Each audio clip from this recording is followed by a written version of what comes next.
So I welcome everybody to the Tuesday, May 11th, Newmarket Planning Board meeting. I will start by reading the emergency checklist. So bear with me, please. As chair of the planning board, I find that due to the state of emergency declared by the governor as a result of the COVID-19 pandemic, in accordance with the governor's emergency order number 12 pursuant to executive order 2020-04, this public body is authorized to meet electronically. Members of the public may attend tonight's planning board meeting in person at the town hall auditorium or attend remotely using Zoom. If attending in person, please wear a mask and maintain social distancing. If attending by telephone, we'll be using Zoom. In accordance with this emergency order, I am confirming that we are A, providing public access to the meeting by telephone with additional accessibilities by video or other electronic means. We are utilizing Zoom for this electronic meeting. All members of the board have the ability to communicate contemporaneously during this meeting through this platform, and the public has access to contemporaneously listen and, if necessary, to participate in this meeting through dialing the following phone number: 1-646-558-8656 and password 9271-8105, or by clicking on the following website address: https://zoom.us/j/955-271-8105. This meeting is also being aired on Newmarket Channel 13 for those wishing to watch on their TV, and streaming at www.newmarketnh.gov/channel 13. B, providing public notice of the necessary information for accessing the meeting. We previously gave notice to the public of the necessary information for accessing the meeting, including how to access the meeting using Zoom or telephonically. Instructions have also been provided on the website of the board at https://www.newmarket.gov/planning. That can't be right, Diane. That says planning or board? It's the planning board. Planning board, that's right, okay. In other words, the planning board's webpage on the town's website. Okay. Okay? C, providing a mechanism for the public to alert the public body during the meeting if there are problems with that. If anybody has a problem, please call 603-559-3617, extension 1321, or email at channel13@newmarket.gov. During the meeting, if the public is unable to access the meeting, in the event the public is unable to access the meeting will be adjourned and rescheduled. Please note that all votes that are taken during this meeting shall be done by roll call vote. Let's start the meeting by taking a roll attendance. When each member states their presence, please also state whether there's anyone in the room with you during this meeting, which is required under the right to know law. All right, so I will start with Val Shelton. Here and no one in the room. Bill Doucette. Here, nobody in the room. Jane Ford. Here, nobody in the room. Tim Rosignol. Here at Town Hall. Jeff Goldnoff. Present and no one in the room. Mikhail Zahorik. Is Mikhail on the line? I think he's absent. No Mikhail, okay. Scott Blackstone. Present and alone in the room. And I, Eric Bodeman, am present and alone in the room. So let's start by doing the Pledge of Allegiance. We may. Yes. I pledge allegiance to the flag of the United States of America and to the republic for which it stands, one nation, under God, indivisible, liberty, and justice for all. Thank you. Next up is public comment. Is there anybody from the public that has anything to say about anything on the agenda tonight?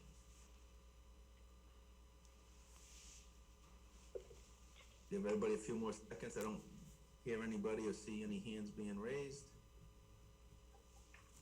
All right, I will close public comment and I have 7:05. And next is review and approval of the minutes of April 13th. Is there a motion?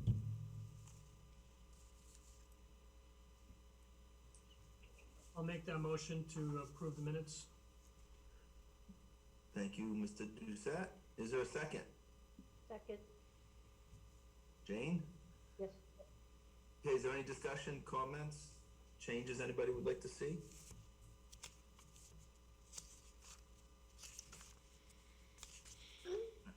All right, hearing none, I will do a roll call vote. All those in favor, when I call your name, say aye. Aye. Bill Doucette, Aye. Jane Ford, Aye. Tim Rosignol, Aye. Jeff Goldknop, Aye. Scott Blackstone, Aye. and I, Eric Bodman, will abstain as I was not present for most of the meeting. Thank you all.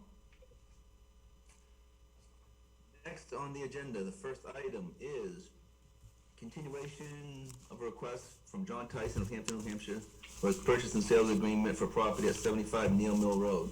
Pursuant to RSA 674:41, he is requesting permission from the town council to build a single-family home and driveway access for a single-family home at the property at 75 Neal Mill Road, Newmarket, New Hampshire, 03857, at tax map R7 Lot 1. The town council has requested review and comment from the planning board regarding this request. So, since the last meeting, we have had interaction with the town's attorney, and I believe everybody should have a copy of the letter that he wrote relative to this. Has everybody seen the letter from Attorney Radigan? Yes. Yes. Anybody have any comments or questions relative to?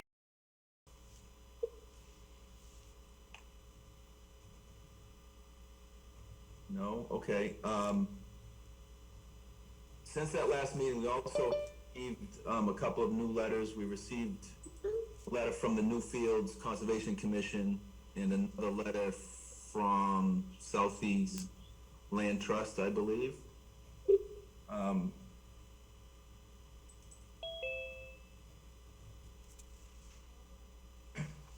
So, you know, based on that letter from Attorney Radigan, I think my viewpoint certainly is that I'm not comfortable with having the applicant go through a huge expense doing a bunch of plans that may not go anywhere with the council.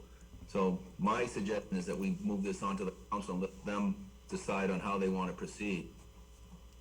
Does anybody, I'm opening it up for comment, discussion. Everybody would like to get your opinion on that.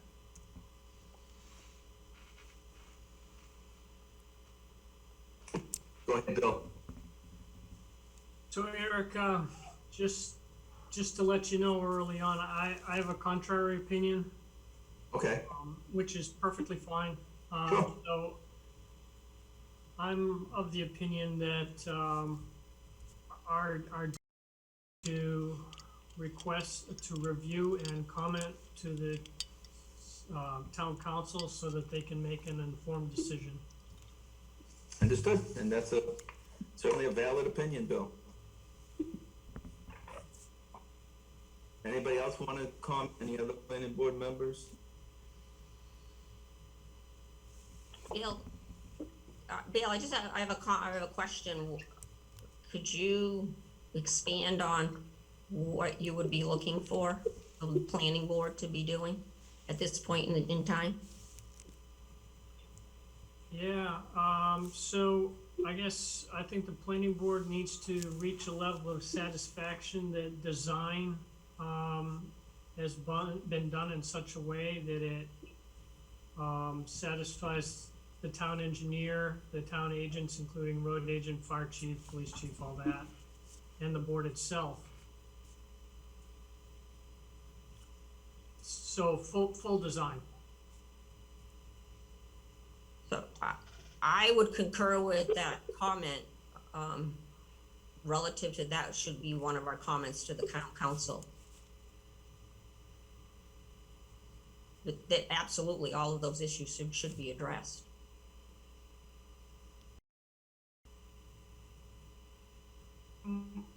is it okay if I have a dialogue here? Absolutely, go ahead, Bill. Feel free, absolutely. So, my thought on that, Val, is, it feels like one step too much of speculation. So we're gonna kick the can down the road and say, well, we're not gonna review this until you say yes, and then we're asking them to say yes if it goes back to us to review. So it seems like everybody's kind of trying to push off a decision mutually here, and at some point that's got to stop. And I don't know that it's really in the applicant's best interest that we I think it's very clear what they're going to have to do, and that's all. So Go ahead, Bill. can I get a motion on the table and maybe we can Discuss it? discuss it and make amendments to the motion? Absolutely. Are you ready to make a motion, Val? Is that what you're saying? Yes. Feel free. In regards to the town council, the planning board to review and comment on the request by John Tyson of Hampton, New Hampshire, to build a single-family home and driveway access at 75 Neal Mill Road, tax map R7, lot 1, which fronts on the Class 6 portion of Neal Mill Road. I make a motion to direct the town planner to draft a memo to be reviewed and executed by the planning board chair, stating the planning board has, 1, undertaken a review of the request, including review of RSA 674-41-1C1, public hearing information, letters from various interested parties, various Class 6 informational materials provided by the town planner to the board, member participation in the May 6, 2021 New Hampshire Law Seminar, A Hard Road to Travel, New Hampshire's Law of Local Highways, Streets, and Trails, and has consulted with the town's legal counsel on the matter. 2, as a result of the reviews, the planning board offers the following comments to the town council for their consideration. The town council should consider the following issues and whether to allow development. 1, the condition of the road. 2, the width and grade of the road. 3, drainage infrastructure. 4, extent of demands on public services. 5, the likelihood of future layout and connection of existing road networks. B, as to the first, the town council should review the request as it pertains to the adequacy of the road for year-round safe access and egress for town emergency vehicles, and that any upgrades be made as may be required by the town road agent in consultation with the town engineer to ensure the road is upgraded to service the proposed use, including weight limits and appropriate access and turnaround for emergency vehicles, and any requirements dictated by RSA 231. C, in regards to item number 4 of A above, the town's legal counsel should review and approve a limit of liability document and not permit a building permit until the limit of liability is filed and all required improvements to the road are complete. D, that in regards to item 5, we do not believe this item applies. There will be no further development in this area due to surrounding conservation lands. We do not see a single-family house as premature and scattered developments, since there are other houses in the town which are serviced by similar long private driveways or are located on a Class 6 road. And the likelihood of any further subdivision of the property would be minimally given the restrictions and conditions of the property and width of the access, and having no frontage on a Class 5 road. We also do not see a single-family house in this location being contradictory to the master plan. E, should the town council deny the request to issue a building permit, the planning board recommends the council pursue the comments by the planning board in 2008 in regards to reclassifying the Class 6 portion of Neal Mill Road to a Class A trail. And then number 3, attached to the memo by the planning board to the council, the board meeting minutes on this matter should be appended. Thank you, Val. Is there a second?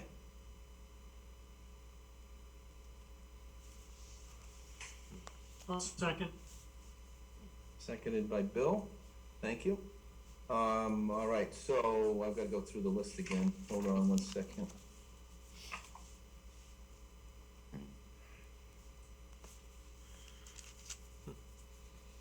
Mr. Chairman, Yes, I'm Tim Phoenix. I'm counsel to the applicants. I'm just new into this, so forgive me if I'm out of turn. I don't know if the public hearing is still open or whether it's been closed, but before the board votes, I'd like the opportunity to respond. okay, we'll consider that. So there's a motion that's made and seconded. So, gotta go through the list here. In favor? Eric, Oh, we want to open it for before discussion? vote on the motion, you should have discussion. Yes. Public hearing, Yep. reopen it, I should say, you would do that before any voting on the motion. Right. So, we have the motion and a second. What's the board's position on this? You want me to, I should probably just poll the members? Have any input? Scott Blackstone, what are your thoughts relative to the motion and what Bill has said? To be perfectly honest, it was a pretty long and detailed motion. And I guess I would like the opportunity to see it in writing, but from what I understand, I think I agree with it. I think there are a lot of issues. My personal feeling is a lot of the decision-making of the town council is going to be very different from the kind of decision-making that the planning board makes. It's going to be, for lack of a better word, more political and less technical. And so I think it makes sense to make sure that the town council is on board. That's my opinion. Okay, thank you. Jeff Goldenoff?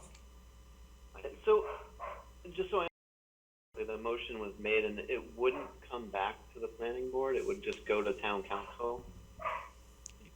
Is that how the motion was made?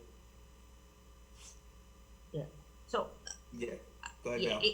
it's my understanding that the planning board's role in this under the RSA is to provide comments to the town council as to what they should be considering in regards to making a decision as to issuing a building permit on a Class 6 road. The town council is the governing body. They're the only body that has authority as to whether or not they will issue a permit. The role under the RSA, as I understand it from my own review of it, from attending not just this seminar, but a prior seminar, as well as a discussion with town legal counsel, is that we're to provide comments to the town council as to what information they should be aware of or requiring or considering before they issue a permit. And not, okay. Oh, sorry, can I keep talking? Right, absolutely, absolutely. So it's not to issue guidance based on a provided plan. So essentially it's just to issue our thoughts on what the town council should consider, not supposed to view a plan and then give comments on the applicant's plan. Correct. The motion is not for the town council to have the planning board approve a road plan. The motion is more that. No, sorry, Val, not the motion. I was just listening to what you were saying that the planning board's role was, and you made it sound like it was not to issue any thoughts on a specific plan provided by the applicant. It's more of to just inform the town council as to what they should be asking the applicant for? They should be asking that whatever, any improvements to the road would really need to be, needed to the road would be the determination of the road agent and the town engineer to ensure the public safety of the road for emergency vehicles, public access. The road has to stay open, even if it's subject to gates and bars. Everyone needs to really just be able to open the gate. So it is the comment to the council, as per the motion, relates to what the council should be requiring if they're going to consider issuing the building permit relative to what should be required in the adequacy of the road, condition of the road, the width, the grade, the drainage, and then there's requirements under the road RSA 231 relative to, you know, other safety issues relative to roads. I had a different interpretation. I thought last time we were discussing it slightly differently, but that's, Oh, and in 2008, it was very different as well, because our recommendation at the board at the time was that the planning board, basically the applicant come to the planning board, and we were doing a quote-unquote subdivision review, was the road section of the subdivision review. So the planning board was hiring the engineer for reviewing it. And then the planning board was voting on whether or not it met, you know, what our interpretation of the subdivision road regulations. I would have to review the RSA. I could have sworn it reads that we would review the plan and provide comments to the, no, Reviewing the request. request.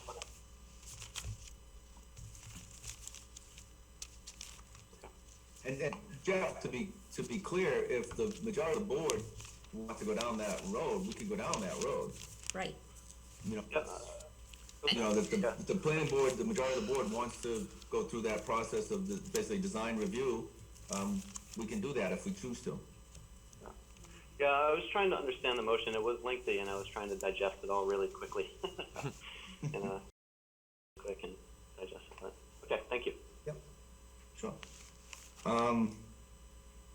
Tim Rosignol, any thoughts, comments you want to share? So, yeah, a couple things I thought of. Val, you mentioned that the zoning for that lot would not allow for future subdivision. Is that correct? But it's not the zoning, it's the restrictions. The lot does not front on a class 5 road. Okay. In order to subdivide that property, they would have to upgrade that section of Neal Mill Road to a class 5 road. I don't believe the width of that would allow it. And then there's a whole slew of items. That's where it would come before the board.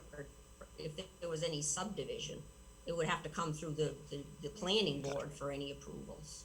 Yep. And they would have to present a plan where they're upgrading in not just that section of the class 6 road, but any lots that are gonna front would need to front on a class 5 road. Okay. And then the town would have to, basically, the town council again, would need to adopt the class 6 road as a class 5 road, if it was brought up to those standards. Not just dedicated, but accepted. Right. Okay. Thanks for that clarification. And was a question that I had from the last meeting, coming out of the last meeting, and also came up on the recent letter from Southeast Land Trust, was that the town should consider is what's the plan for the gate, right? So whether it's going to be one existing, the gate would stay at the same location, or whether the gate would move to, one gate on Old Lee Road and one gate further down Neal Mill. The plan would be, I think that would need to also be resolved, and that would have to, several requests for more information on that as well.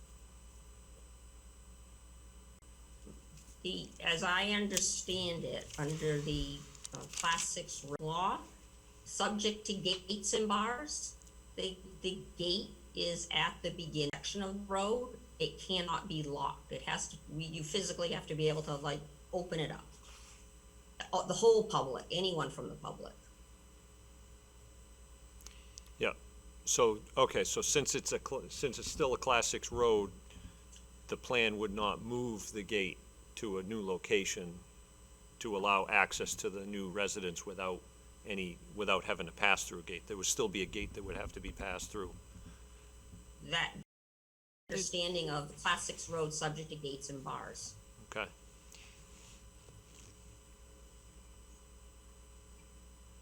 Okay. You all set for now, Tim? Yeah, I think I'm all set for right now. Thanks. Okay, thank you. Jane Ford? There's no precedent for this at all. This would be a new precedent-setting ruling, is that correct? Yes, it would be. For Newmarket, yes. Okay. Let's clarify that.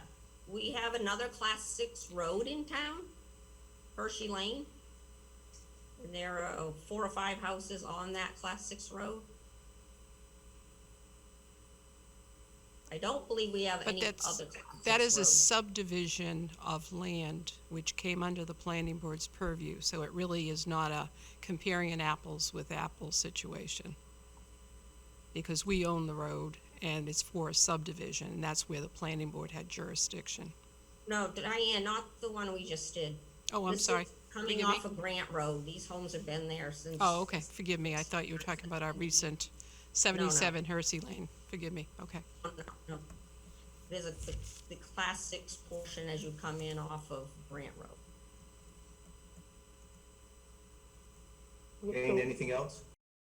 So I guess I'm just not sure. So is this precedent setting or no? Building on a class 6 road?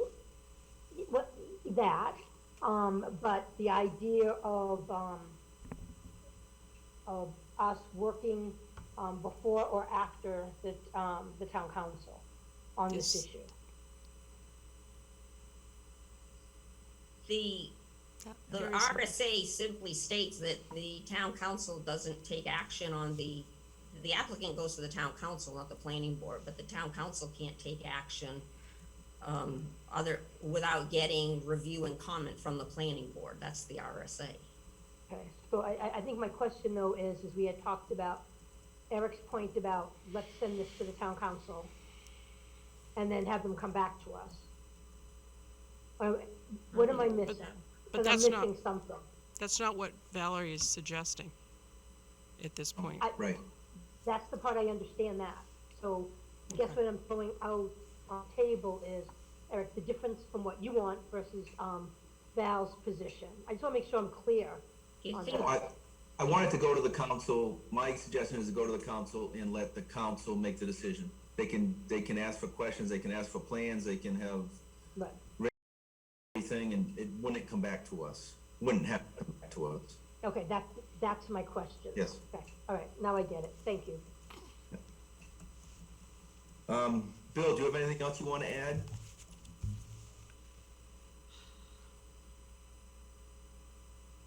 Bill, you're on mute.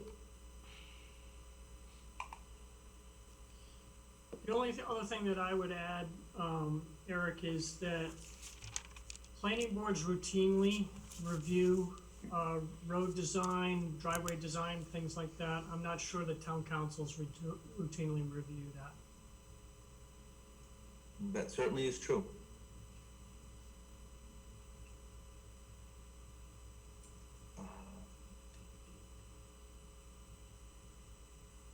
So, Can I clarify in the motion? I'm not sure, Bill.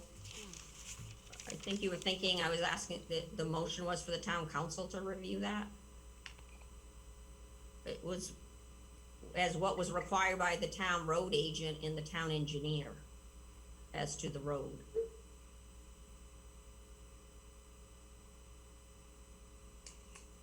right.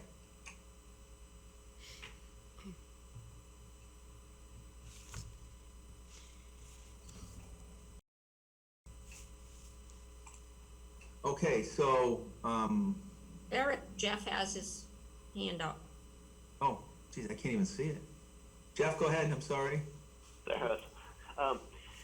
So there's nothing in the motion that was a recommendation one way or the other, like an up or down recommendation. It was just a simple list of guidelines, like maybe guidelines they could choose or choose not to follow, kind of, basically. It wasn't like we recommend. Oh, That's correct. Correct, yeah, my interpretation of the RSA is we're supposed to provide comment. It doesn't state in the RSA that. or a comment that says we think this is good or bad, or, you know what I mean? It's an indifferent set of comments, right? Well, if we felt that this was contrary to the master plan, that would be our comment.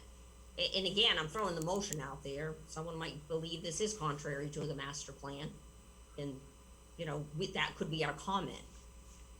Or if we feel this is, you know, having a house out there is scattered and premature, you know, development, that would be our comment. Right, I was just asking, as written, there's no thumb up or thumb down. It's just kind of a list of items that we're suggesting the town council to follow. correct. It's consider. Yep, that's correct. That is correct. All right, so I was, I know this technically didn't have to be a public hearing, but we opened it as a public hearing months ago, I guess.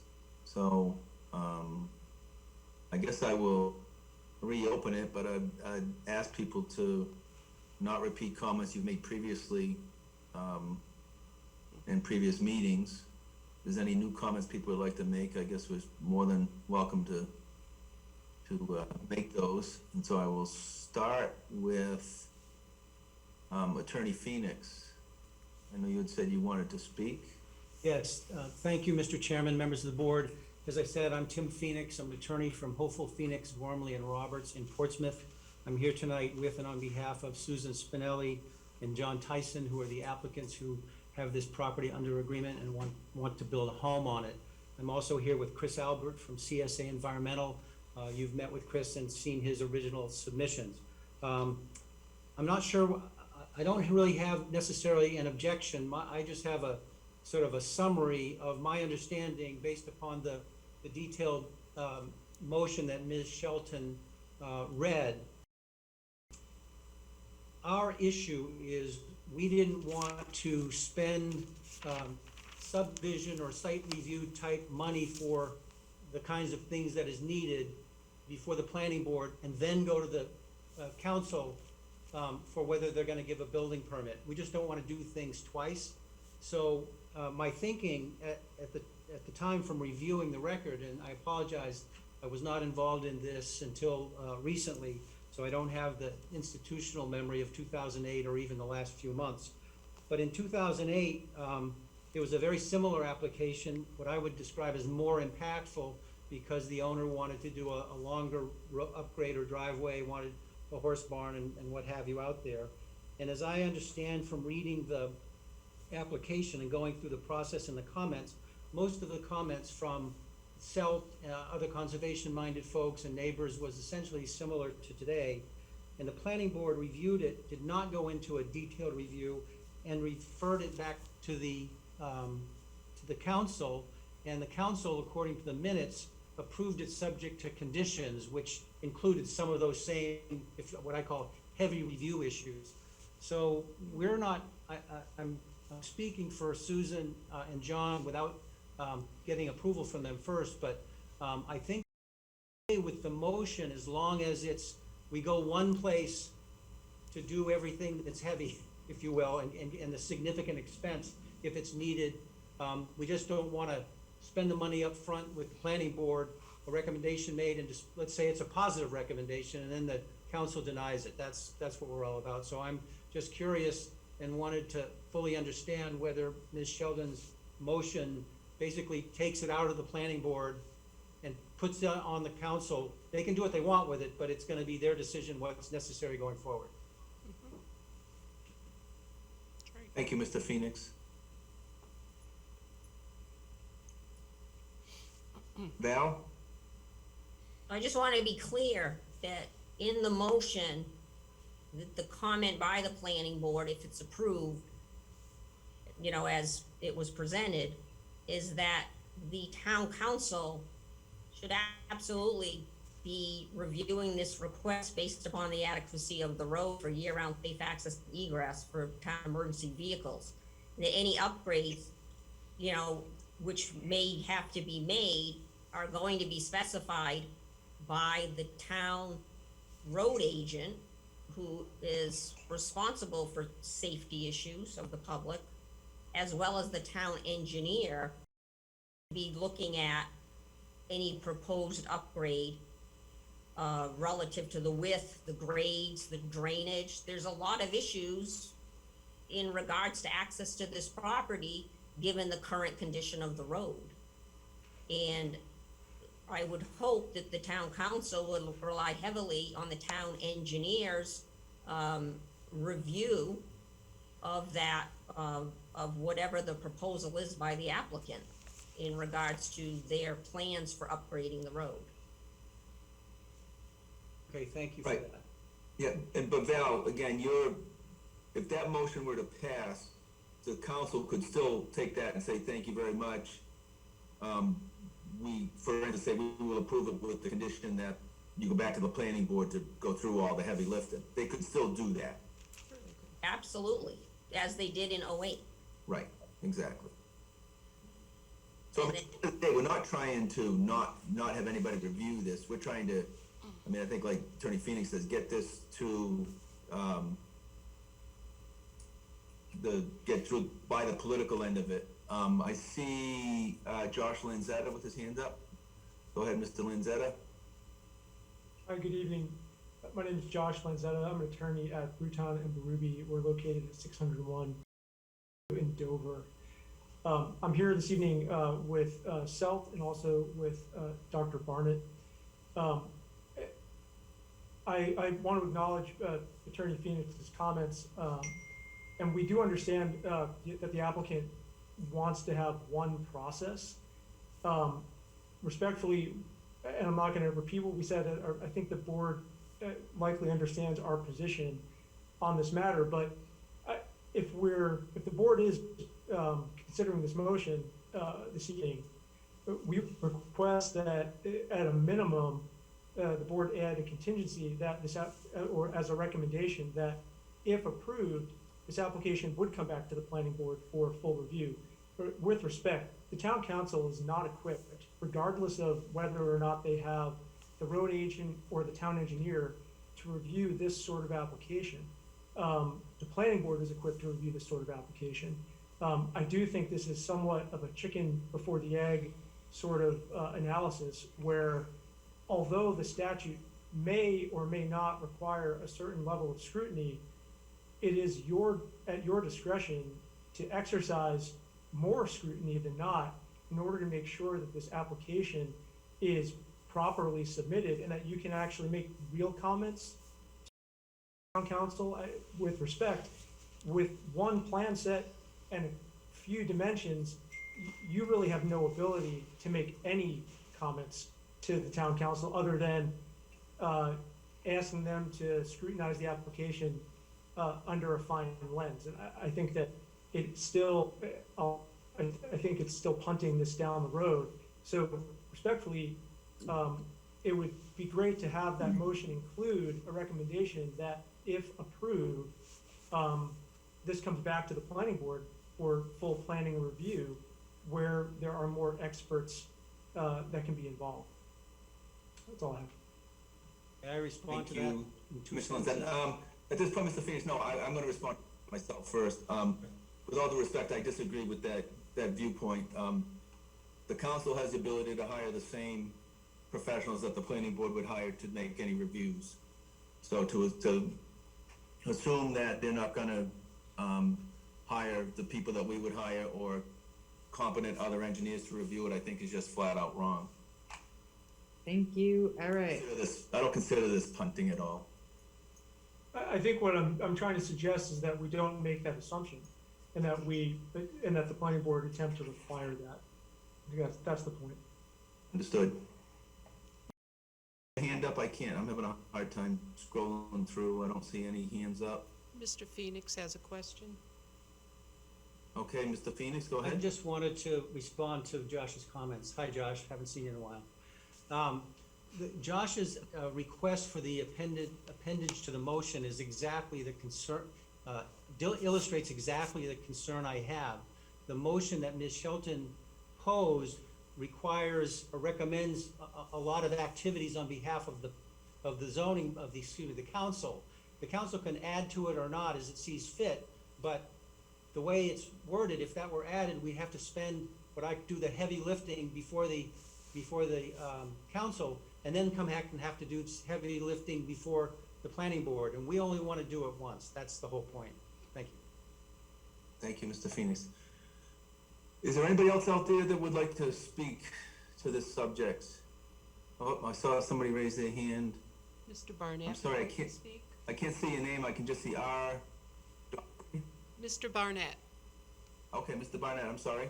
Yes, hi, Josh Barnett. I'm at the end of Neal Mill Road. right at the beginning of where the driveway would occur. And, you know, my basic concern is that this whole area is a public recreational area. And I think the public needs to have the ability to participate in a dialogue about how, you know, this land gets developed. That it shouldn't just be a couple of people who make that decision. And I think in part that's why I support Mr. Lanzetta's comments about having it come back to the planning board, simply because that will allow this public process to go on. I think this is a, you know, if this is one of the last Class 6 roads in town, then really that's a kind of public town decision to decide about what to be done with this. So my recommendation would be to keep that in the back of your minds, even though the RSA might say that you don't have to.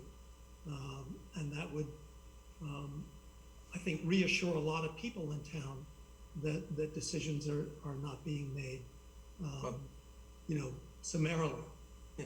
So, thank you for your comments, but, you know, I disagree with what you're, this has been a public process. The first meeting, there were a lot of people on the line. And I think you're inferring that going to the town council is not a public process. That's a public process. Everybody that wants to come and comment for or against such a project has the ability to, excuse me, both here and with the council. So this is not in any way trying to short circuit any public process. Josh Lanzetta, I see your hand up again. Thank you. I just wanted to clarify my comment. We're not asking the applicant to go through two processes and do the heavy lifting at both at the council and with the planning board. I just want to clarify that. I think that legally, regardless of how this is going to work tonight and moving forward, the town council, this has to go to the town council for review and either an approval or denial. And in asking for the contingency or the recommendation, if you will, for the contingency that it comes back to the planning board, what I'm suggesting is that, you know, this would go to the town council for a meeting that would allow the applicant to understand if this was going to be approved or denied, subject to full planning review. And then it would come back down to the board. And if there's hearing or some reason at the planning board level that this cannot move forward, then that would be the outcome. But so we're not asking for kind of double review. I think what I'm saying is if the applicant truly does want to take the pulse of the council to understand if it's worth bringing a full set of plans to bear, then why not do that? Why not allow them to do that? Make the recommendation that the approval, if granted, would be contingent upon coming back to the planning board, where I don't want to argue that you guys, if you don't want to argue that you are the experts, and I understand that experts can be hired at both levels, but I think that this is the better board to evaluate this sort of application. This is going to set precedent in the town of Newmarket, regardless of how many Class 6 roads there are. And I think that this is the board for this application to be in front of. So we're not asking for double review. I just wanted to clarify that. I think a quick kind of, you know, excursion to the town council may help in some way or another to give the applicant an answer, and then the review could be done here. Thank you. If I may respond, just very briefly. Go ahead, Attorney Phoenix. The problem I have with it, and forgive me if I'm repeating because I don't know if I made myself clear, is Ms. Shelton's motion, which I understand and does make, asks for some specific things to happen. And those things would take time and money and effort. And now the request is to add on to that, in addition to that time and money and effort, send it back to the planning board. And that's what we want to avoid, because at the city council consideration, the public can speak, the public can argue there, send it back to the planning board. Council don't do anything, just send it back to the planning board, etc. But I'm nervous about a motion that says, do both of these things. undertake all these issues, road agent, all those things, and send it back to the planning board. Thank you. If there was an Understood, thank you. or in that motion, would that alleviate your concern? Is that you, Josh? Go Yes, ahead, Mr. sorry, Phoenix, John, you can I'm gonna- respond to that. Well, if Josh asked for it, my first thought is I shouldn't agree to it, but, I still like, I think I prefer, the motion, and then we can, go before, but if the board felt more comfortable with it, I'd rather have an or. Okay, Val Shelton, I saw your hand up. I have no issue in amending my motion relative to, commenting that the council should consider having the planning board work with the road agent, town engineer, and however someone wants to define that. I wouldn't, I have no problem with that, but as you said, Eric, even our role when we're going through subdivisions, we're relying on the town engineer, relative to our subdivision requirements for roads in their consultation when we're meeting with any applicants. It's, that's just how our planning board operates. Right, from what I've heard from everybody tonight is, I don't think anybody is, arguing or disputing the fact that if this moves forward, it has to go through an appropriate engineering review. With the road agent, fire chief, review engineers for all kinds of things, grading, stormwater. It's about the process of how we do that. Some of us would prefer to send it to the town council and they can hire whoever they want to do it. Others want us to do it and then send it to council with a recommendation. I like us sending it to council tonight, let them do it, only because and I know Attorney Lanzetta just brought this up, is I would hate to see this applicant or any applicant go through this whole engineering review, town council, and have them just say, no, we'd never even consider this, sorry, you just wasted all your money. The council, if they're in front of the council can control that. So, that's my personal opinion. But, having said that, I think we've talked enough about this. So I know as far as, board members, planning board members, Val made I thought a very well thought out and put together motion. I know nobody has had a chance to see that, or actually, dissect that, in writing. Would the board prefer to delay this, have a chance to see Val's motion, and come back to the next meeting and talk about that, or is people comfortable voting up or down on the motion, as it is in front of us? I want to leave it up to you guys to decide if you're comfortable or not, so, go ahead, Mr. Doucette. I'm comfortable voting. Okay, Jane? Jane Ford? I'm comfortable voting. Okay, Jeff Goldknopf? I'm comfortable voting. Scott Blackstone? I'm comfortable voting, but I think having an or statement amendment would be valuable. I personally don't see the council wanting to go through all that work. I would imagine, my opinion is they're gonna want the planning board to go do that if they approve. Okay, that makes sense. Tim Rossignol? I will be fine voting, and that's assuming that we get another read-through of the motion, correct, Okay. Val? Okay, all right, and I'm fine voting also. Tonight? So, Vote tonight, yes. Val, would you like to walk through that motion again? I also think, that I guess we're probably comfortable adding that or in there at the end. I would add that in under 2B, Yep, right, that they Yep. would have. yep. Or Would you, to the planning board? yep, yep, would you mind reading that motion again for the board so they can, digest it one more time? Do you want the whole motion read? I think so. I Yes, think there's please. some I confusion think out there. first we need an amendment to the motion that under that 2B at the end, Scott, I think this is what you're referring to, that, the way it currently reads, as to the first three items, the town council should review the road, change the adequacy of the road for year-round safe access and egress for town emergency vehicles, and any upgrades to be made as may be required by the town road agent in consultation with the town engineer to ensure the road is upgraded to service the proposed use, including weight limits and appropriate access and turnaround for emergency vehicles and any requirements dictated by RSA 231, or to have the planning board do said review and approval. I make a motion to that effect.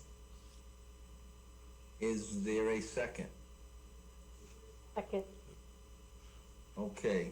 Any discussion on that motion? All right, I have to go through the roll call. Val Shelton,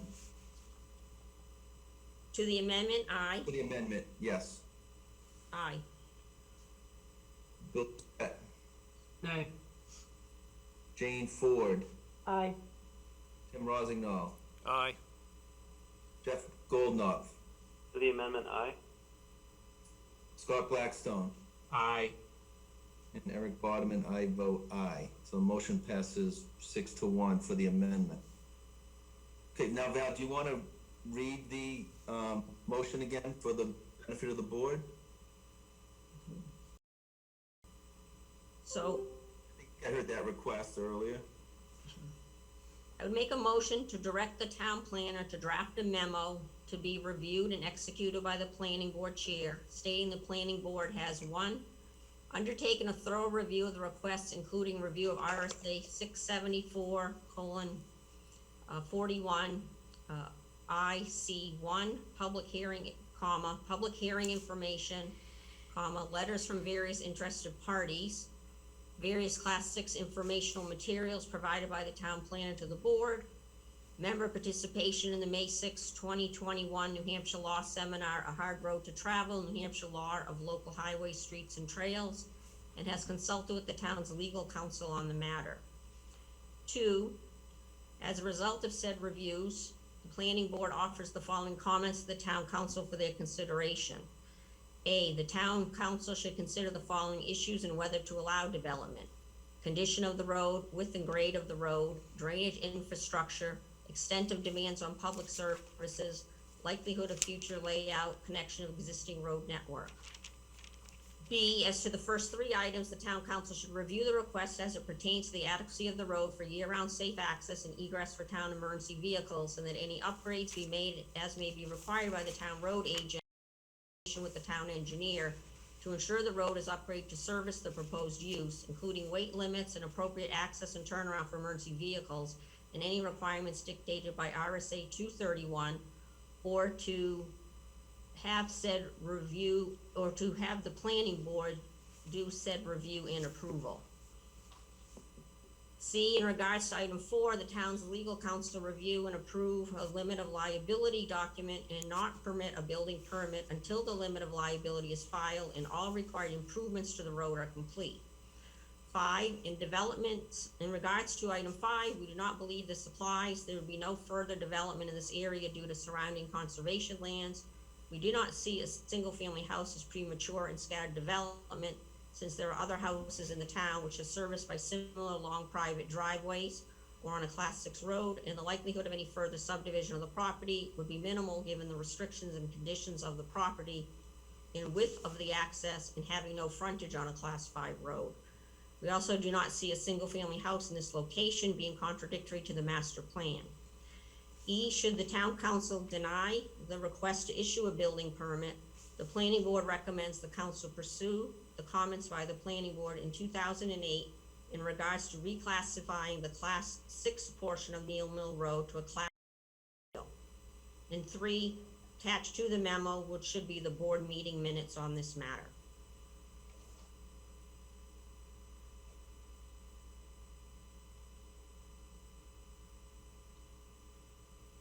Did we lose Eric? Oh, no. You're on mute, Eric. Yeah, I'm sorry, I muted myself. So does everybody have that memorized? Is there any more comment relative to that? If there's hearing none, I will take a vote. If you're in favor of the motion, say aye. If you're opposed, say nay, please. Bill Doucette. Nay. Jane Ford. Aye. Tim Rosignol. Aye. Jeff Goldknopf. Nay. Scott Blackstone. Aye. Val Shelton. You're muted, Val. I am voting aye, and I just want to say for the record, because I've been involved with a lot of the conservation in that area, I really hope that the town council takes to heart the number 3 here, that if they, number E, that if they do deny this, that section gets reclassified as a Class A trail, and that an application is not brought before this planning board in the future again over this matter. So I vote aye on the motion. Understood. And I, Eric Bodman, vote aye. So the motion passes 5-2. Thank you, and thank you all members of the public that were here for that. Thank everybody it was a good discussion. It's a difficult case. We'll move on. Next is 11. Chairman. Just one question, sir. Chris Albert again, from CSA Environmental. For the record, is the town council letter privy to the public? And I didn't get a copy of the Newfields Conservation Commission letter. We did get the SELT letter today. And I'm assuming we'll get copied on the draft documents presented today from the board. The conservation, I believe that the Newfields Conservation letter is online. It's on. Is it? Okay. It's in It is on the packet, agenda. the agenda. There has not been a letter drafted at this point.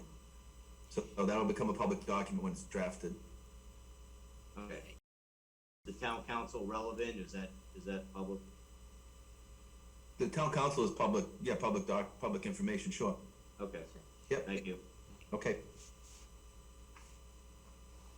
Alrighty, on to 11 Chapel Street LLC.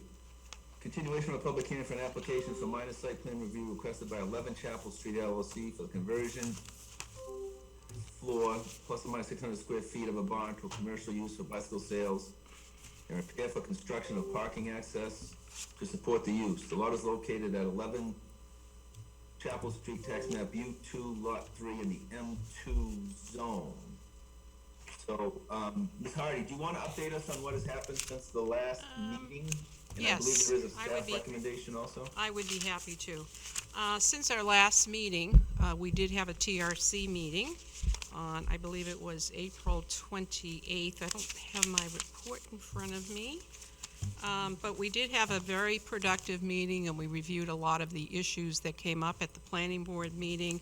And there was a lot of good exchange of information back and forth. And I'm looking for my letter. Please forgive me. I have a lot of paper. And as a result of that meeting, the applicant did go to the, here's my map, to the site plan. At the TRC, let me just back up, I found my notes here. Yes, indeed, the TRC met on 29th, and we reviewed the parking layout, the need for additional grading data, the removal and protection of trees, erosion control, snow storage, retaining walls, and the addition of protective bollards as a measure to protect that are adjacent to one of the houses that are there. And in response to them, resubmitted plans, and he actually did a reconfiguration of the so that there would be more width for travel lanes, and relocated the ADA parking space to the boundary of the property, incorporating some of that space for the in a shared fashion for better utilization of the very limited for parking.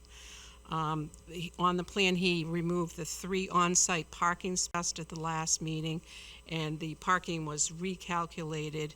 He did provide in the plan a lift to provide direct handicap access to the barn building, and notes were added to the plan regarding limitations on the hour of operation and clarifying that there would be no new light could possibly provide some impacts to adjacent neighbors.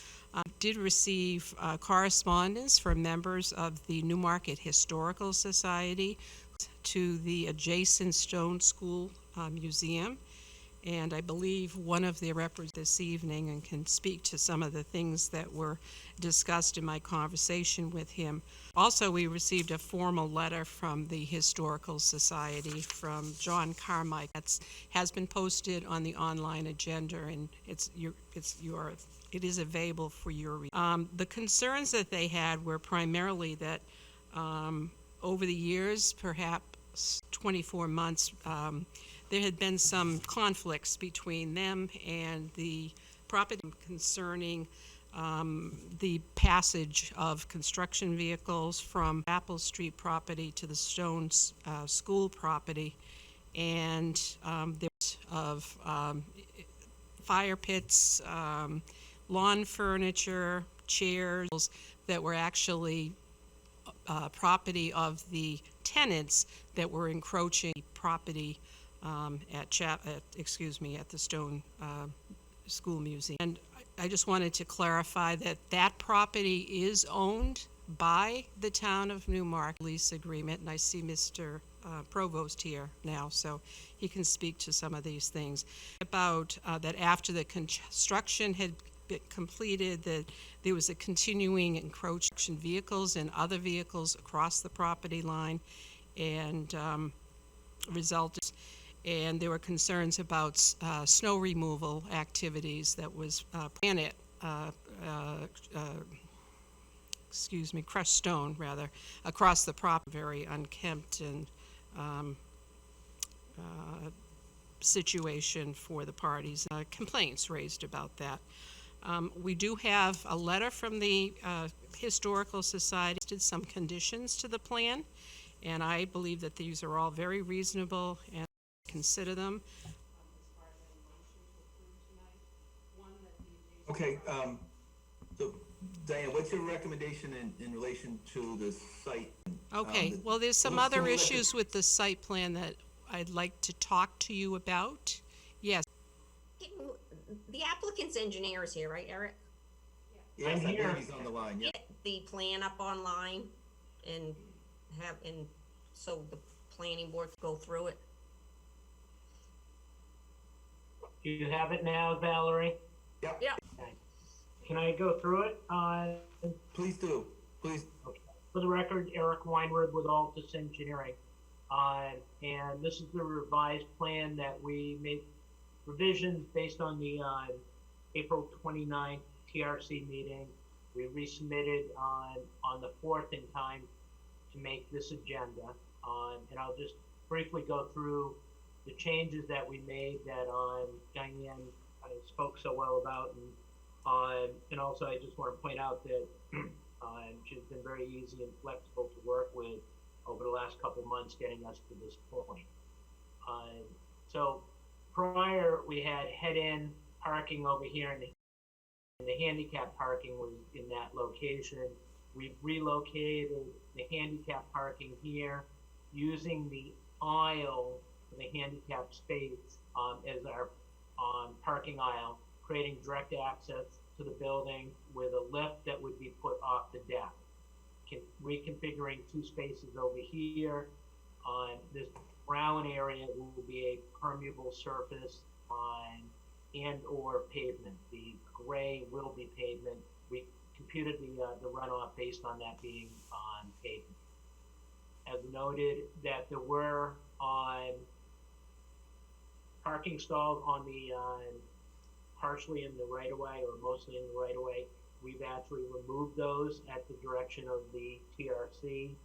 We've added some notes to the plan, as Diane mentioned. Note 11, hours of operation. No new site lighting is proposed.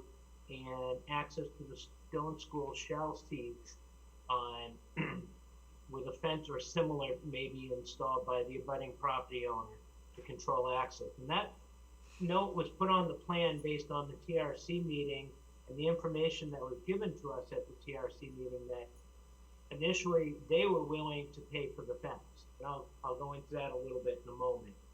We've also added some bollards at the corner of the building by the propane tanks and at this corner here where it's closed.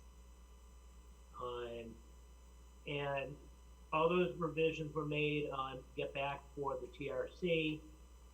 Today, some additional comments were brought forward to us. One was that our plan actually still says in the corner here, Board of Adjustment Plan, even though the title says minor site plan. We can make that change. Under note 2, we identified the parking calculation that there's basement, that there's storage and a bathroom down there, that the first floor is the retail bicycle maintenance shop, and the second floor was an office for the bike shop. And that is something that we actually had shown on our site plan for the Board of Adjustment. It apparently did not get into the notice. It did not get into the notice of decision. Diane brought that up to us today, and we recognize that there was a disconnect there. That has been on our plan through the TRC, through your previous plan submission in April.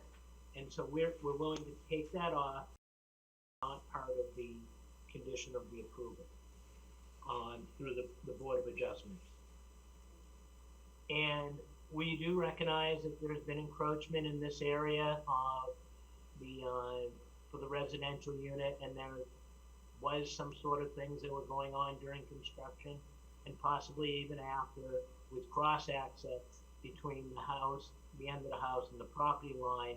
And what we're suggesting, if the Historic Society does not want to install the fence, then we have no objection to installing a fence with wood posts and a chain or similar, but not a 6-foot privacy fence. We feel that a 6-foot privacy fence on a lot like this, it's a small lot, is not a good neighbor, and it just kind of taking away from the feeling of the openness of the top of the hill between the Stone Church, the Stone School, and this property. And I think that is a reaction to a concern, and I think that the openness is in keeping people out of there can be achieved by just a fence with a chain or similar type of device.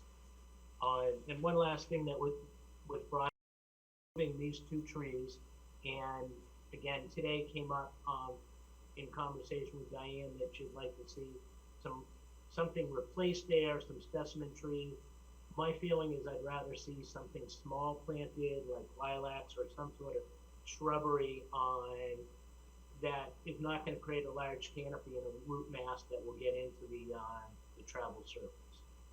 I think that may have covered everything. Diane, did I miss anything? One of the things that I had recommended was that we have a note put on the plan. Eric? Yeah. Go ahead, Val. No, sorry, Chair. Eric, I'm sorry. I'm sorry, yeah, Chair Eric. So just a couple questions for Go ahead. Dwyer. So relative to drainage, I don't know why it wasn't going through. and the TRC may have already looked at this, but the proposed impervious pavement, does that drain into the lot, or does that drain over to the town property? So that's a good question, is that by relocating it here, the high point of the roadway and area all is right at our edge of pavement. Everything drains in this direction. I have drainage flow arrows. You can see them. Everything does our site, so we're not draining back toward the Stone School. Okay, and then question 2, I have 3. Go On ahead, your Val. existing, on the building that is basically right on the property line to the town area, does that have a gutter system, and does that water stay on your own property, or does that flow over to the town property? That, from memory, it's a pitched roof in this direction. Yeah. And that water flows onto the town property. It has for however long that building has been there. So we're not changing that. And then the third final question, I definitely would agree with, if you're removing any plantings, that replacements will be done, particularly to minimize anyone from plowing snow over to the town property. So that was our idea, by having that wood post chain type fence that, I think if we put a solid fence, we're gonna plow up against it, we're gonna break it every year. By having the fence, you're not gonna be able to plow beyond it. You all set, Val? Yeah, as far as fencing, I think just Yeah. something more decorative would be, but given the, you're trying to improve the lot here. Yep. Well, you do split rail or something more appropriate historically, is it the granite posts with the chain between them? Provost might be able to give some input there. Okay, any other board members have any questions? I can't see. I do, Eric. Go ahead. I think what the engineer suggested, instead of planting trees that someday are going to, create large root masses and be large, instead do a shrub that is fitting with the density of the area. I think that makes good sense. Thank you, Bill. Any other board members have any comments or questions? You have to speak up, because I can't see everybody. I can only see a few of you. I don't think. Question was asked of me and I was cut off. Can I ask my question and present my recommendation at this point, please? I hear somebody talking, is that? Yeah. Diane, Oh, Diane, I'm sorry, we can't hear you, Diane. How about working? Yes. Can you hear me Yes. now? Okay.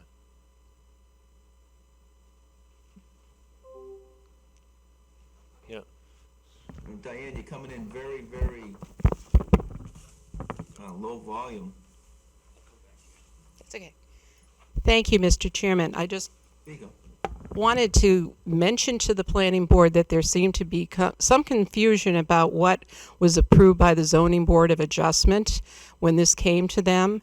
And I would like to see on the plan a note added which the decision of the zoning board of adjustment was on, I believe it was March 9th, if I'm not mistaken.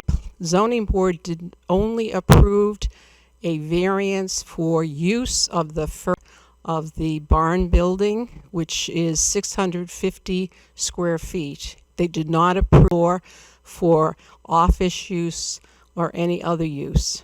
So I want to make sure that that's clearly stated, so there won't be any confusion going forward in the future. Yep, I Thank agree. you. It's a valid, Diane, I'm sorry. Dane, do you have any questions or comments? Okay, I have to weigh in. I also agree with the engineer about replacing the trees. I think some shrubs there would be fine. I don't think they're gonna be a problem, isn't necessarily a good idea. I don't agree with the fence, not sold on necessarily on a 6-foot vinyl fence, but a fence with, I don't think is adequate to stop anybody from encroaching on the abutting property if they want, or they just step over it. Split rail fence or something like that, I would be more than willing to consider. Out there, what do other members of the board think about the fence? I think that's, one of the things we really need to get our arms around tonight is the fence. Eric, at the town administrator represented that the town was going to install a fence. So the town is going to install the fence. That's what the town administrator stated. And I see Mr. Provo shaking his head no. Wait, yeah, I'll let Mike, well, you haven't opened up the public hearing yet, Oh, but oh, let that's true. me comment on that. I mean, I don't understand why the town administrator would be putting tax dollars towards a site plan improvement for a lot that is, you know, doing a change of use and coming before the planning board. Right. That's correct. And I'm not sure the council would support him on that. I'll defer to Diane on that one. And I just concur one. that that was stated at the meeting. There was confusion about who was going to pay for the fence. And I think when you open up the hearing, you'll hear from Mr. Provost, and he can clarify that for you. Yep. Yep. Do any other board members have anything to say? Yeah, I do. Yeah. Hold on. I'm sorry, I can't hear. Jeff, I see your hand up first. Jeff, do you want to speak? Yes, please. I concur that I don't like the look of the large vinyl fence. I prefer to see something in the order of a split rail fence or something like that. My only other question, I didn't quite catch it, or it's slightly different now maybe at the PRC, was, is there anything going to be done to stabilize that what appears to be a pretty steep slope between the retaining wall on the side of the building? Not sure exactly how steep that is. Yeah, will that stay stable on its own, or is there something that you need to do until it seeds and loams and stiffens up? It's just a 2-to-1 slope, and there's very little water really getting to it, so I don't anticipate it as a problem being stabilized. Okay, thank you. Thank you. That's all my comment. Thank you, Scott Blackstone. Yeah, I think that the fence should be more substantial than a chain. I agree with you, Eric. Okay. Anybody else have anything to say? If not, I will open it up to the public. Yeah, I don't know if you can see my hand here, Eric, but just one comment as well. I would agree that the intent of the fence is clearly to prevent not only the human and lawn furniture encroachment, but also plowing of snow and the debris that goes with that. So I think that whatever fence is ultimately settled upon should be and should prevent, you know, you don't want something that you could just continue to pile snow or even snow blow over. So it needs to be, unfortunately, neighbors, so it needs to be substantial. Okay. All right, open it up to the public. Mr. Provo, do you wish to say anything? Yeah. I live at 16 Beach Street. I'm on the board of directors at the Newmarket Historical Society. We do lease the property from the town. I've been a member there since 1968, so I've seen a lot go on. The reason that we were asking for a fence along there is, even though we had asked the property owner to cease and desist construction vehicles going through there last year, especially when we gave permission for the Stone Church to use a museum parking lot, was we didn't want construction vehicles going through there. There's been an established sort of pattern by the owner that it's okay to get over there whenever he wants. That's why we were looking at the idea of them putting up a substantial fence. Last winter, he did plow through, right through in front of the museum to connect the two lots. And it was actually plowed in by the person who plows the museum lot. But in the process, we ended up with crushed stones all over the parking lot and stuff. So we don't want to have to keep discussing it, back to it, and something that's substantial. There's people that walk through there, putting up a split rail, they're gonna climb over it. Putting up a fence with chains, they're gonna be jumping over the chains and stuff like that, and it's not going to solve the problem. So that's, you know, basically the museum's point of view. And we definitely need to get the encroachments off of the lawn area that they're on. There's like a 20-foot garden along where the stone wall is, another garden under the window, fire pit. It's just, last year there were lobster traps piled up out there. It's just been an ongoing issue. Okay, thank you, Mr. Provo. Anybody else?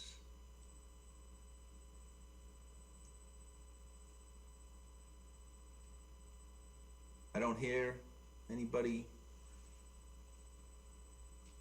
Well, I guess I'll just add one more thing. So I have been up to the site recently, and I see where the crushed stone is and where it's close to the property line, and how I see how easily it could get plowed into the parking lot of the museum. I personally am not a fan of big white fences. However, I would throw out a suggestion that maybe, a condition is that they do some plantings there, do some substantial shrubs there, which would block anybody coming through there, driving through there, or plowing snow through there, which looks a little bit better than a fence. It's not gonna stop people from walking through there, but, some of this, a lot of this is really between two private parties, not really a planning board issue as far as I'm concerned. But I'm willing to just throw that out there for discussion and see what the board would like to do.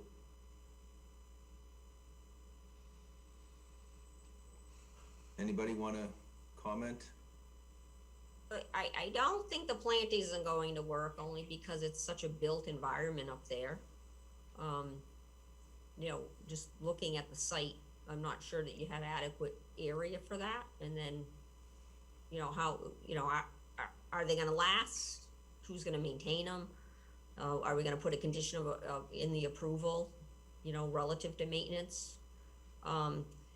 I think there are other options to privacy fences.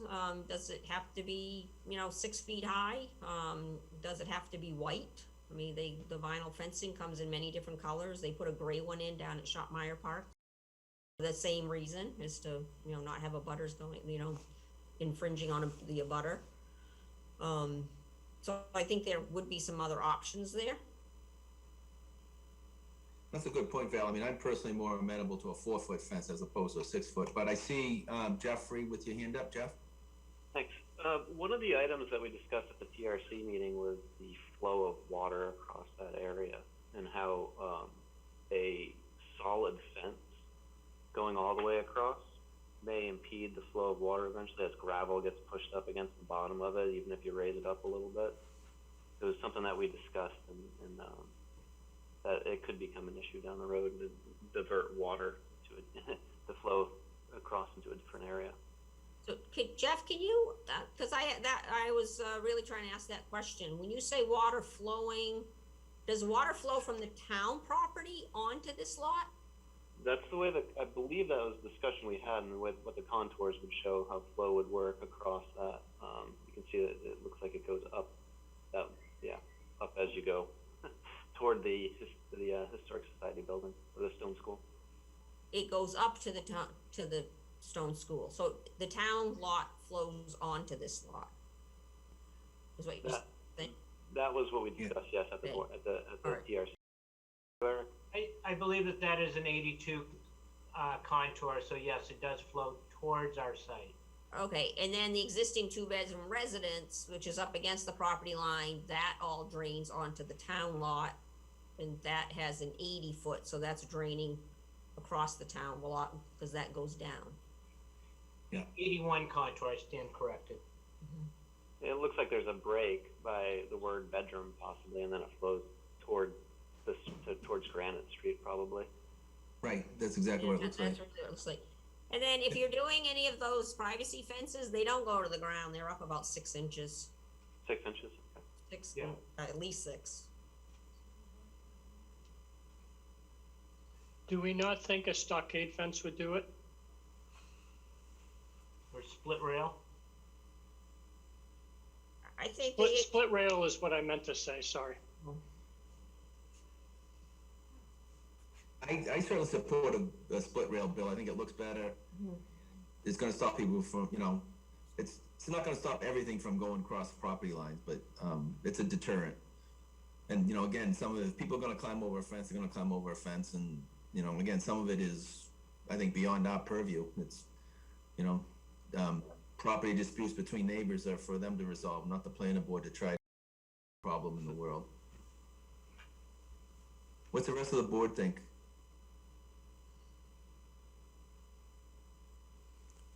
I mean, I think from what I understand, we're ready for a motion. I think the one really unknown at this point is what do we want to do about a fence or not a fence? I guess my opinion Sort of from, fence. Go my ahead, Val, sorry. opinion, yeah, my opinion as far as the role of the planning board in this site plan review is if a fence is not there, I can't imagine that the person plowing is not gonna continue to plow through. We've seen time and again, you know, the plan notes where the snow storage is, and it just never happens in true life implementation. They're gonna plow wherever it's easiest for them to plow and put snow wherever they put it. So I do think from a site plan perspective and condition of approval that a fence should be there. I don't disagree with that, Val. My point is that I don't think we need to have a fence that, you know, prevent anybody. No, I think it should be preventing the movement of material from this particular application site to an abutter site. Yeah, and I think, Val, from the letter from the Historical Society, that was the primary complaint, was the removal of material. No one's gonna put a lawn chair on the other side of any sort of fence, but the transport of, you know, crushed stone across would be prevented by most any type of fence that's put up. So I'd be in favor of not getting into the details of specifying a 4-foot or a 6-foot fence, but as long as it's a substantial fence, more than just a post and chains, I would be fine with that.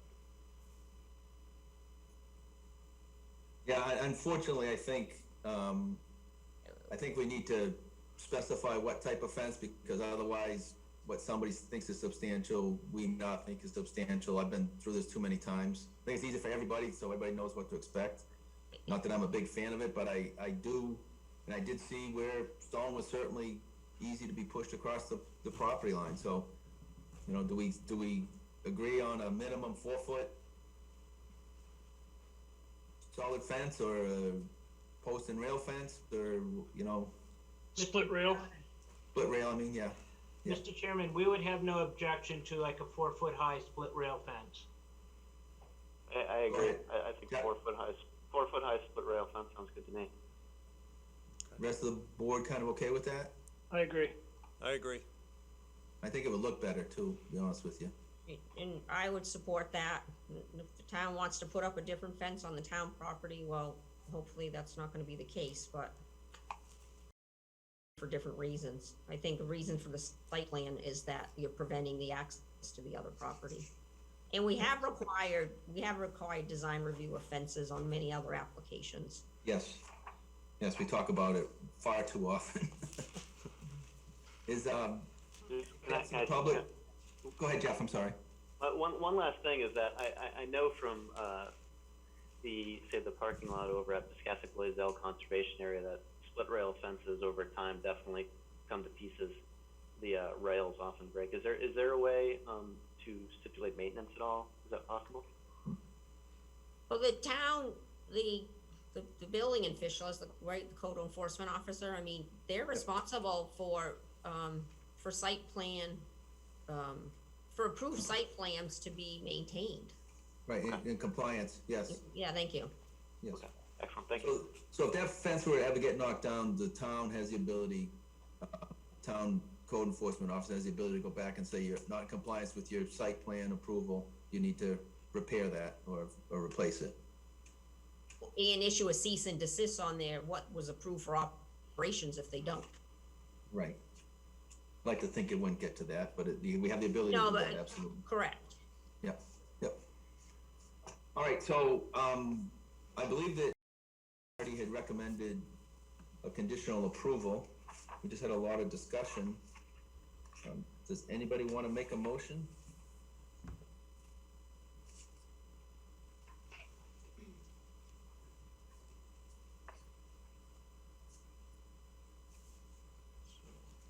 I'll take a crack at it. Oh, hey, oh, go ahead, Bill, I'm sorry, go ahead. I'll make a motion to approve the site plan as submitted with the following conditions: that a split rail fence shall be constructed along the border with the stone school, and that a note specifying the details of the granted variance be added to the plan. And, Bill, do you wanna talk about, trees versus shrubs? Yeah, and that the trees that are identified to be removed shall be replaced with shrubs. Bill, just to flesh it out a little bit, one for one? Yeah, 2 trees, 2 shrubs. Okay, okay. Then, Bill, there were additional, I think Diane had some additional conditions in her letter. Yeah, that's why I just make this motion. I know, I don't have the letter. No, I don't- Well, I was cut off, so you I have didn't hear what my letter in front of me, but I recommendations only have were. the first page. I can pull it up though, hold on. Would We you can like just me to reference review the them, letter. Mr. Chairman? Yeah, Okay. go ahead. The recommendations are that the 3 requests by the Historical Society be conditions of the planning board approval. And the first is that the adjacent property owner and tenants remove all encroachments from the property. The second, which has been addressed by the engineer, we discussed to see, is that access between the properties shall cease, including the passage of construction. And number 3 is supplanted, if you will, by recommendation or condition as stated for the split rail fence. And also there were some things that needed to be amended to the plan, including the title to reflect it's a planning board approval, not a zoning board of adjustment approval, that the data, the plan for the parking associated with the second floor be removed. Plan. The note on the plan that talks about at the expense of the abutter be changed to at the expense of the applicant. And we talked about the trees and the landscaping, so I think that covers everything. And the zoning board approval should be listed, and I think Mr. Doucette covered that one. So with that, I think, Mr. Chairman, thank you. Okay, Bill, do you agree to add those comments to your motion? Yes, please. Okay, is there a second? Just a second, I think we should specifically say the fence is 4 feet tall. Correct. Okay, any further discussion? Okay, hearing none, I'll do roll call. If you're in favor, say aye, opposed, say nay. Val Shelton, Aye. Bill Doucette, Aye. Jane Ford, Aye. Tim Rosignol, Aye. Jeff Goldknop, Aye. Scott Blackstone, Aye. and Eric Bodeman, I vote aye. Motion passes unanimously. Thank you all very much for your time. We Thank you. appreciate it. Good luck. Thank you. Okay, next on the agenda is North Point Realty, Inc. There will be a public hearing for an application for subdivision at 258 Waterloo Falls Road, A and B, tax map U4, lot 68 in the R2 zone. Proposal is to convert the existing apartment units into condominiums. So Diane, in your opinion, is the application complete? The application is complete. There's one question that came up when I was reviewing this, and I might ask, perhaps Mr. Doucette might be able to clarify. In most of the condominium conversion plans we've seen, there's been a description of what the exact ownership will be of the various spaces on the lot. So the area that is going to be owned in fee by the owners would be identified as anything that's going to be held in common would be identified, and there might be convertible space. But I didn't see detail on the site plan to that extent, and I guess I guess I have a question as to whether or not that is required under the state's condominium conversion laws. And excuse me for 1 second, Bill, before you, respond to that, I just noticed something. I see Paul Rabinius on the line. Paul? Hello, Is your project? Yes, Yes. it is, sir. Okay, Paul and I have done work and do work together, so, based on that, I feel it's appropriate for me to recuse myself from this hearing. I will, mute my, You're muted. Okay, I guess I'm up. So just following up on that, as far as completeness of application, I don't see that there's a condominium site plan here. I see it's an existing conditions plan. That's exactly what I was asking the question about, Valerie, if you Yeah, were so, listening to me. I mean, as far as application completeness, I don't think we have a completed application. I concur. Okay. Bill, could you answer my question, please? That I asked? Yes, at least I have not been provided a condominium site plan or a condominium floor plan, which is a minimum standard for condominium conversion. Okay. All right, thank For you. I the- just for wanted the to statute. clarify that. So it is not complete at this point, and that, my recommendation is that it be postponed until such time as we have that information. Now, It- can I weigh in at this point? My name is Paul Rabinius. I live at 205 Alton Mountain Road in Alton Bay, New Hampshire. And through the wonders of technology, I'm speaking to all of you in beautiful Havasu City, Arizona. So anyway, Good for you. This was something obviously that through the zoning board of appeal, and the plan that was submitted initially was not an existing conditions plan. It was a plan that showed, the site plan for the actual structure. In the interim of all that, we were notified that what we needed for the town was a subdivision plan, and that plan is actually being produced, which will include that information that Diane is referring to. And she and I have been in correspondence together, trying to iron out the details, because we're sort of coming at this a little sideways. Part of that, I think, also has to do with, COVID and what we dealt with during the process, but nonetheless, that is pending, and I'm expecting to see that site plan that will be coming down within the next week. And I wondered if it's possible for me to, use that as a condition of approval, making sure that that's submitted to you guys, or does that have to come ahead?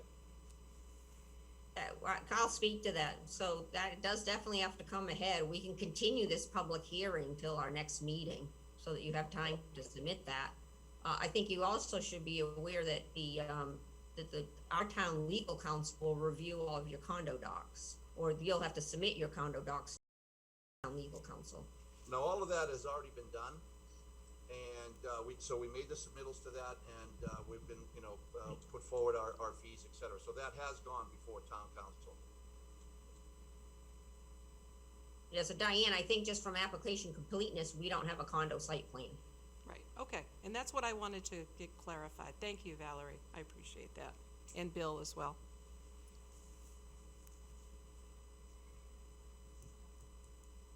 So, any other input from the planning board Motion to continue? to a date certain we need, Bill? Diane, what's the next planning date? Meeting date? It's in June, I don't have my calendar with me. Or do I? Wait a minute. Maybe the 8th? June 8th would be the next June 8th, meeting yeah. date. Motion to continue to the June 8th hearing. Is there a second? Second, Motion, seconded by Jane. Roll call vote. Bill Doucette, Aye. Jane Ford, aye. Scott Blackstone, Aye. and Jeff Goldknop. Aye. Okay, motion passes. Mr. Vinius, we will hopefully see you at the June meeting. And but get the site plan into Diane, because there's a time period on that. Okay, thank you so much. Thank you. Yep. And Okay. Val, just for the record, you passed me in the roll call, and I vote aye. Where are we? Oh, sorry. Yep. This was the screen. Okay, all right. Diane, you have that recorded? Yes, definitely. Okay, thank you. And I vote aye if I didn't vote. Okay, Eric? okay, I'm back. Back. Alrighty, so next on the agenda is Eversource Energy, This public hearing is scheduled in accordance with RSA 231:158 to engage a tree pruning and cutting along Bay Road in the town of Newmarket. The proposed activity will include but not be limited to tree cutting, trimming, and removal of brush and trees. All proposed activity and criteria for action by the applicants will be presented and reviewed at this public hearing. So Diane, there's really no formal application associated with this, correct? So we do need to entertain a motion and vote to accept this application as complete? And the application is complete, and Mr. Bernier is here. He's the arborist working for Eversource, and if you have any questions, I'm sure he'd be more than happy to answer them for you. Thank you. Okay, thank you. Is there a motion to accept the application as being complete? So moved. Is there a second? Second. Is that Jane? Thank you, Jane. Discussion? Roll call vote. Val Shelton? Aye. Bill Doucette? Aye. Jane Ford? Aye. Tim Rosignol? Aye. Jeff Goldknopf? Aye. Scott Blackstone? Aye. And Eric Bodman, I vote aye. I'm sorry, now I will open up the public hearing, and I already forget the gentleman's name who was on the line. Robert Bernier. Bernier? Hi, Robert. Been a few years, I think. Do you want to walk us through the plan real briefly, please? Absolutely. So Eversource seeks approval from the planning board to trim and remove trees and brush along Bay Road, which has been designated scenic by the town of Newmarket. Our trimming specification remains the same.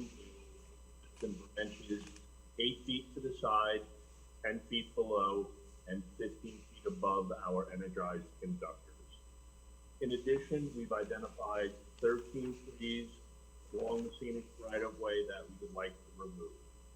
Those trees have been identified, a list has been submitted to the planning board. They've been identified in the field with a blue and white ribbon. Abutting property owners have been notified at least 45 days in advance of this planned work. Owners with trees identified removal, once we get approval from the planning board, will be spoken with on a one-to-one basis. In that fashion. The work is scheduled to begin in the next few weeks. Our contract with this project is Aspen. That's all I have. Are there any questions? I'll start with one question. I assume that you have coordinated this with Rick Malasky, DPW? I can certainly touch base, Rick, and let him know that we have work plans in the town. That's not Okay. Any other members have any questions or comments? I don't see anybody. Just one clarification, because it's kind of new to me, but I just want to verify that all the trimming is going to be by chainsaw type methods and clean cut, not the tractor mounted slash that we sometimes see along the sides of the roads, correct? Absolutely. We use the traditional two-man bucket crew and follow all arboricultural standards. Yep. That's all I had. Any other members have any questions or comments? Is there anybody from the public that would like to comment? Okay, I guess I will close, entertain a motion. Is there a motion? I move that we accept the application from Eversource as stated, and that's all. Is there a second? Second. Any discussion, comments? All right, hearing none, I will do a roll call vote. Val Shelton? Aye. Bill Doucette? Aye. Jane Ford? Aye. Tim Rosignol? Aye. Jeff Goldknopf? Aye. Scott Blackstone? Aye. And Eric Bodman, I vote aye also. Motion passes 7-0. Thank you, Mr. Bernier. Have a good evening. Thank you very much, folks. Same to you. Have a good night. Thank you. Okay, moving on. New old business. Does anybody have any new or old business they would like to discuss?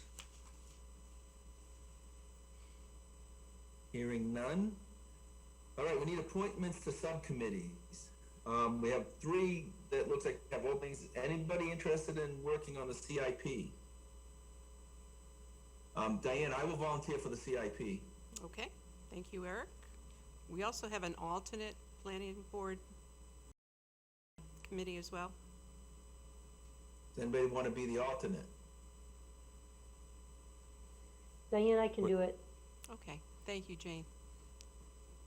What's this, and just for the record, what's the CIP stand for? Oh, Capital Improvements Okay. Program. Improvement Program. Thank you.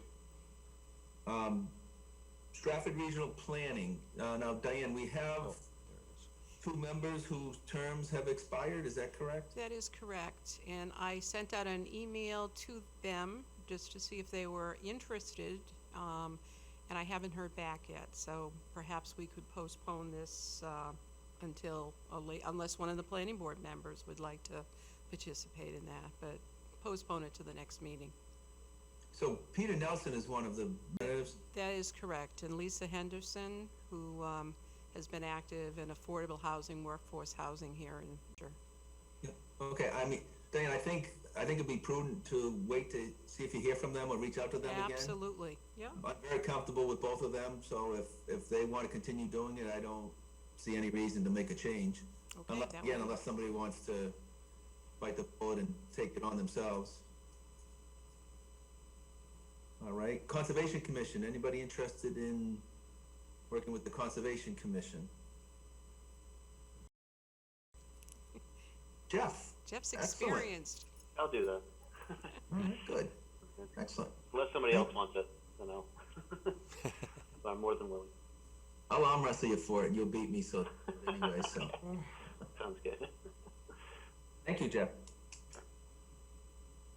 That starts this Thursday, correct? Or, I think the They second meet Thursday the of every- third or second or third Thursday of the month. Yeah. Moving on to Chairman's report, I don't have anything to report, but Diane, I have a question. I guess this is probably the appropriate place to ask it is, any word on full-on meetings, not Zoom anymore? Any talk in town hall about when that's gonna occur? Resuming normal meetings.